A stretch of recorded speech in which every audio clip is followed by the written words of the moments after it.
नमस्कार, वेलकम, वनक्कम। मैं अंकुश गुप्ता, आपका अपना द मोटिवेशनल स्पीकर, आपका स्वागत करता हूं। आज भगवान से दिल से प्रार्थना करता हूं कि आपकी family healthy, wealthy and safe रहे, क्योंकि आज मैं मोटिवेशन शेयर करने नहीं आया हूं। आज मैं आपसे एक रिक्वेस्ट करने आया हूं कि डियर इंडियंस, इस कोरोना महामारी के बीच इंडिया को आपकी ज़रूरत है। इंडियंस को इंडियंस की मदद की ज़रूरत है। हिंदू, मुस्लिम, सिख, ईसाई के नारे हमने बहुत लगा लिए, आज उस नारे को रियलिटी में लाने की ज़रूरत है। It's a high time to accept this. हमें एक्सेप्ट करना ही होगा कि हमारा हेल्थ केयर सिस्टम कोलैप्स हो चुका है। हमारी आबादी इतनी है कि हमारा हेल्थ केयर सिस्टम हमारे पेशेंट्स को संभाल नहीं पा रहा है। ये समय एक दूसरे को ब्लेम करने का नहीं है, ये समय एक दूसरे की मदद करने का है। याद रखिएगा कि आपने जब भी वोट डाला था, आपने कभी भी हॉस्पिटल्स और दवाइयों की मांग नहीं की थी। हमारी मांग तो केवल मंदिर और मस्जिद था। आज ऑक्सीजन ना मिलने पर, बेड ना मिलने पर, वेंटिलेटर ना मिलने पर हम हॉस्पिटल्स के सामान तोड़ देते हैं, हॉस्पिटल स्टाफ पर हाथ उठा देते हैं। लेकिन हाथ उठाने से पहले एक बार सोचिए, क्या आपने इन्हें कभी वोट डाला है? माफ़ कीजिएगा, थोड़े कठोर शब्दों का प्रयोग कर रहा हूं, लेकिन ज़रूरत ही ऐसी आन पड़ी है। लोग मर रहे हैं, जलाने के लिए, दफनाने के लिए जगह कम पड़ रही है। Pray for India, stay stronger India, never give up India के व्हाट्सएप स्टेटस रखे जा रहे हैं। आज स्थिति ऐसी आ गई है कि हमें अपने और अपनों दोनों की मदद करनी है।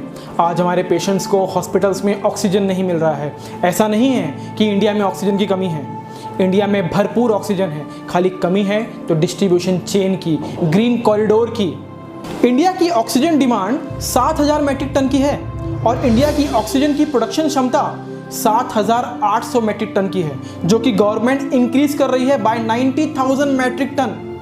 तो प्रॉब्लम कहाँ आ रही है? दिक्कत क्या है? दिक्कत यह है कि हमारे पास इसको लेके कोई प्लानिंग नहीं है, हमारे पास डिस्ट्रीब्यूशन चेन नहीं है, हमारे पास ग्रीन कॉरिडोर्स नहीं है। जैसे कि मैं आपको हमेशा अपने वीडियो में कहता रहता हूँ, people become organise when they plan their day. वैसे ही nation become organise, healthy, safe and happy if they plan their health care system. पूरे इंडिया में 2020 में केरला एक ऐसा राज्य था जहां पर सबसे पहला कोरोना पेशेंट पाया गया था। ऐसा नहीं है कि केरला में कोरोना महामारी नहीं फैली हुई है, लेकिन उनकी ज़रूरतें पूरी हो जा रही हैं, उनकी ऑक्सीजन डिमांड की क्षमता पूरी हो जा रही है, क्योंकि केरला की ऑक्सीजन डिमांड 90 मैट्रिक टन की है और उनकी प्रोडक्शन क्षमता 200 मैट्रिक टन की है। उनका डिस्ट्रीब्यूशन चेन, उनका health care system is so planned कि उनकी ज़रूरतें पूरी हो जाती हैं। हमें अपने ही देश के एक राष्ट्र से कुछ ना कुछ सीखना चाहिए, और ये सब रीज़न एक ही चीज़ की वजह से है। इंडियन स्टैटिस्टिकल ऑफिस सर्वे 2020 के अनुसार केरला का लिटरेसी रेट, साक्षरता दर इस 96.2% और पूरे इंडिया का लिटरेसी रेट और साक्षरता दर इस 77.7%। एक राज्य जो पूरे इंडिया से पढ़ा लिखा है, इसलिए उन्हें पता है कि उन्हें क्या चाहिए और क्या नहीं। एक जानकारी और शेयर करना चाहूँगा, पेशेंट को ऑक्सीजन की ज़रूरत तब पड़ती है जब उसकी सांस लेने की क्षमता खत्म हो जाती है। पूरे एनवायरनमेंट में 21% ऑक्सीजन होता है, जो हमारे लिए इनफ है। हम आराम से ब्रीथ कर सकते हैं, हम आराम से काम कर सकते हैं। लेकिन जब कोरोना फेफड़ों पे अटैक करता है तो सांस लेने की क्षमता काफ़ी कम हो जाती है। अब 98% ऑक्सीजन की ज़रूरत पड़ती है, और वो ज़रूरत वेंटिलेटर और ऑक्सीजन की मदद से ही पूरी होती है।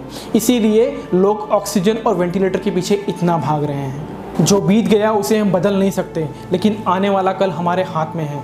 लोगों की मदद कीजिए। मैं धन्यवाद करना चाहूँगा रतन टाटा जी का, जाने माने उद्योगपतियों का, UAE, Saudi Arab, Germany, Israel, Australia, Singapore, Russia, ऐसे दूसरे देशों का, जिन्होंने इस मुसीबत की घड़ी में इंडिया को ऑक्सीजन सप्लाई करके और बाकी चीज़ें सप्लाई करके इंडिया की मदद की है। मैं धन्यवाद देना चाहूँगा अपने ही देश के मुंबई में स्थित शाहनवाज शेख जी का, जिन्होंने अपनी SUV 22 लाख में बेच दी और आज उस पैसों से ऑक्सीजन खरीद के लोगों की मदद कर रहे हैं, ज़रूरतमंदों तक ऑक्सीजन पहुंचा रहे हैं। मैं हाथ जोड़ के रिक्वेस्ट करना चाहूँगा, प्रार्थना करना चाहूँगा उन लोगों से जो पिछले 28 दिनों में कोरोना से रिकवर हुए हैं, कोरोना से ठीक हुए हैं। आप प्लीज़ प्लीज़ प्लीज़ अपना प्लाज्मा डोनेट कीजिए, बिकॉज आपके द्वारा एक बार डोनेट किए गए प्लाज्मा से कम 3 आदमियों की जान बच सकती है। आप अपनी प्लाज्मा डोनेशन क्राइटेरिया अपने नियर बाय सेंटर में चेक कर सकते हैं। आप किसी भी गवर्नमेंट हॉस्पिटल में कॉन्टैक्ट कर सकते हैं। अदरवाइज मैंने डिस्क्रिप्शन बॉक्स में एक लिंक दिया है,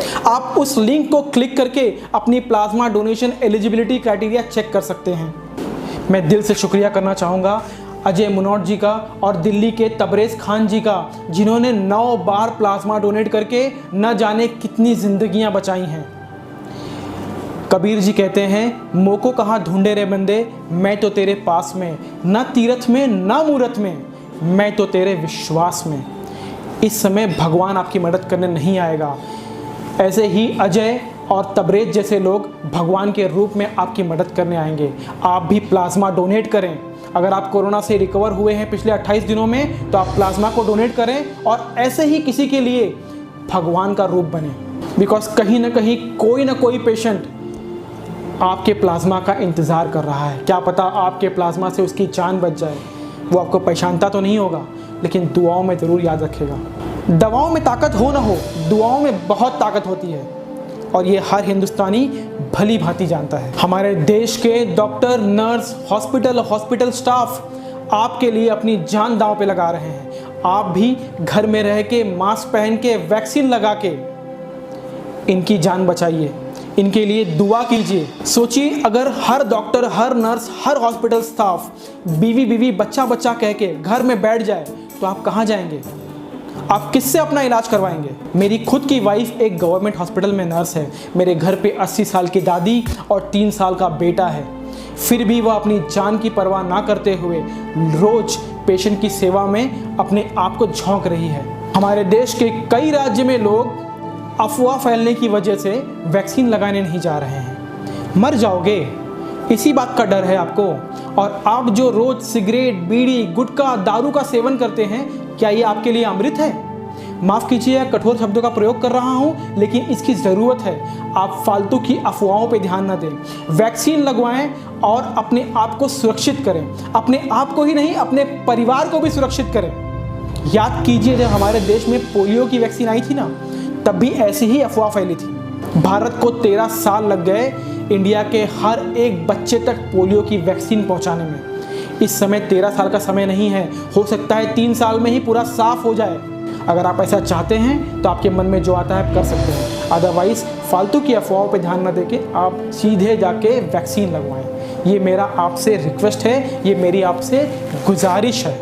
आपसे एक और रिक्वेस्ट करना चाहूँगा, इस वीडियो को लाइक करें या ना करें, लेकिन इस वीडियो को शेयर ज़रूर करें। अगर मेरे इस वीडियो के ज़रिए कुछ पेशेंट की भी जान बच जाती है ना, तो मेरा ये वीडियो बनाना सफल हो जाएगा। और इस वीडियो को इसलिए भी शेयर करें ताकि यह वीडियो उन लोगों के कानों तक पहुंच जाए जो अभी तक सो रहे हैं। बिकॉज बहरों को जगाने के लिए धमाके की ज़रूरत होती है। मोटिवेटेड रहिए, आगे बढ़िए, लोगों की मदद कीजिए। धन्यवाद।